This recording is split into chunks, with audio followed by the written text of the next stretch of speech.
لسر بمجاري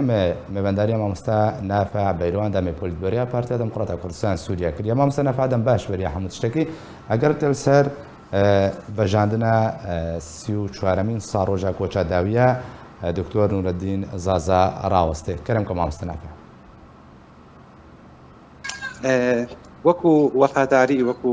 هەرکەک نەتەوی لەسەر ملێمە وەکو پارتی دیموکراتی کوردستان سووریا و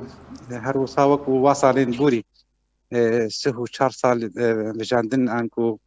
ئۆغەرکردنا دکتۆر نوردین زازا مای ساژی بەژار لەسەر گۆراوی لە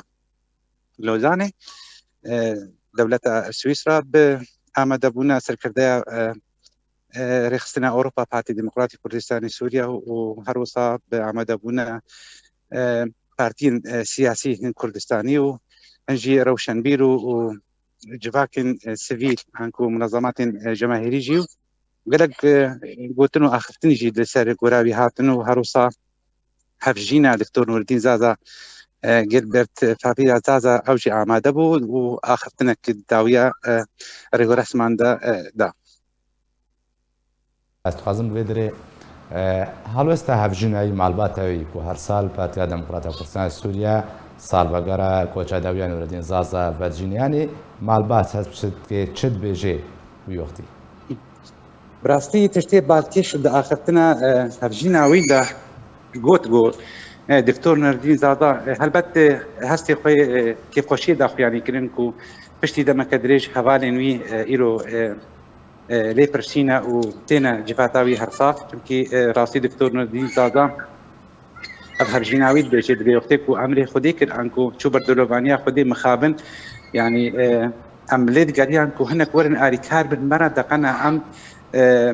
طرمي ويناكي ببن سر غورستان بشير انه كسب لي ندبو خوي مخابن براستي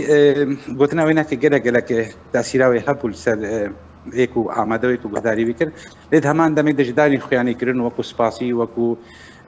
هسته که بلنده بگا بید جم وینا جم الباتا وینا جم کوری وینا شنگو و ایروش هوالو هوگرین بابیوی و دکتور نور الدین زازا لی خودی درکتنا و جاردی تر محاولة دكن كو هنكي وكو وفاداري بشكي جخباتا ويناكي جاردي تر ليه بقارين انكو بدنا خويا كنكو دكتور نور الدين زازا عن او بارتيا كو دامزدن عندي يروش هواري ويناكي هنا او بارتيا هناكي مزنترين بارتيا لسر اثر رجاوي كردستاني او بارتيا هناكي رولا خويا قلق جرين هبو بجين كرنا هستين توي للرجاوي كردستاني او بارتيا كو روجا كيش روجان مساومه لسر ما في مناطق كرد نتني كردستان رجاوي لبشن دي كردستاني جي هردم اما دبو اريكار بو الشورش كردستاني ده بشتوان بو و خود بيني بشكي سركه جي بروجي نتوي كردي براسي دكتور نور الدين زازا مجد قلتني خداداني خياني كرن يعني قدامها كده حتى استكي بشتبهبو عنقو قالك التعداري ديت نتنج عليه رجيمه سوريفا ليج عليه هنا هفاري خويني زيك بجي ودما في دركتي اوروبا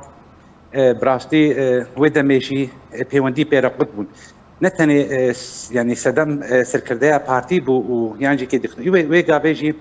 على بيونديه كيمبون جاليه كي بيجي عليك دي بتجي سركردايا بارتي بيجي دكتور نور الدين زازا بيجتا اوروبا سركردايا بارتي بگشتي حتى زندان كرن چندين جارا جبلي ولوجي او بارتيا كو سبا رولا خيا كرن راستي قالك يعني مناطق كردستان سوريا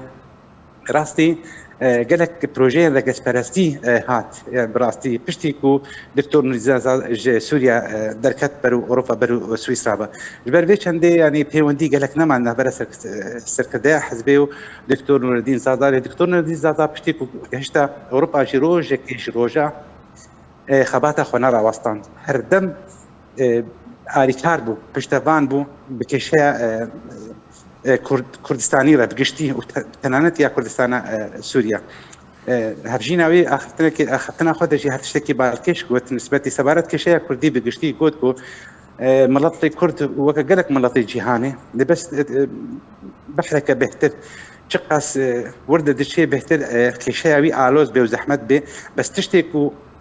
كو هاجر نو دكتور نور الدين يرش نام مدى بنوي اخرتنا كربانوي بقول انا تجار هيبي قلت لكن ودفيون كاري خبر دوام بكن حتى كليزيا انغو كشايا كردي ملاتي كرد بگشتي بگه ما في خويروا گەلک سپاس بۆی مامۆستا نافع بەیروەندامی پۆلیتبەریا پارتیا دەموکراتە کوردستان سووریا وتمڕەوی گەلک سپاس.